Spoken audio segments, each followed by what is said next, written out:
Hi, this is DJ from Thoughts from Paris, and I would like to talk as an epilogue to my Thanksgiving trilogy blind date first meeting story about the woman who I brought from Atlanta, who flew in to see me, and we spent about 5 days together, majority of which was at my parents' house.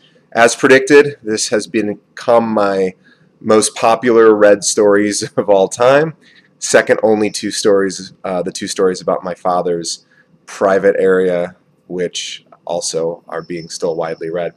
I believe my dog is there in the background, but I just got back from an all-day coaching session, which was really useful because I do coach a number of people in the industry that I work.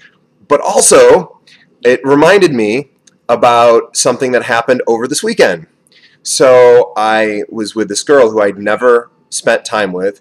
And by the way, my pants are not on, and that is my dog terrorizing my cat. My pants are not on because you can't see them, and I didn't feel like putting them on. And only my dog and cat will know this. You'll have to take my word for it. I'm not to show you. And maybe the people who live right there, because I've got bay windows, and I don't close the blinds because I never have closed my blinds. So maybe I don't see anybody over there. But anyway, so I was with this girl, and I noticed that my insecurities were very, very present. Let me talk about how they were. Maybe you can relate. So, in one of the stories, I think part 3, I talk about how we get to the airport. I pick her up, and then we get in the car and we do the do you still find me attractive? Because it is a blind date, essentially. We had done Skyping or whatever. But she says yes, and then she says, do you find me attractive? And I said yes. So that was nice to be able to verbalize that, and not something you usually get to do on a first date. Although I encourage you to do it because it would be nice to know right off the bat, because I don't think you can become attracted to somebody physically over time if it's not there.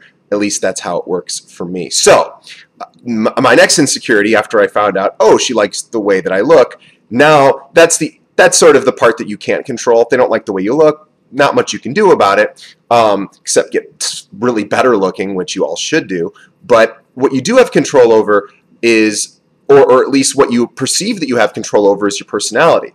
So all throughout the weekend, and I haven't dated in about a year. I dated about 2 women in the past year, and they were both really close friends of mine that went back 18 years or more, both of these women. So I was a little more comfortable. I wasn't as concerned about this. But when I'm sitting here with this new girl, and I'm constantly needing reassurance that she likes me, that she's into me, that I'm not screwing up the relationship. So I literally was asking at least 2 or 3 times a day, by the way, how romantic is this?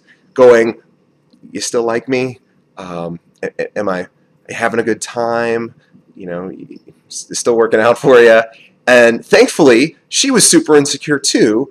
And I don't mean that in a negative way, because she's not insecure. But she had that same feeling of, is this going well? I mean, it was really, it took a lot of courage to admit that I was not super confident in my ability to read her feelings. However, there was no evidence to support the fact that I thought maybe she was losing interest.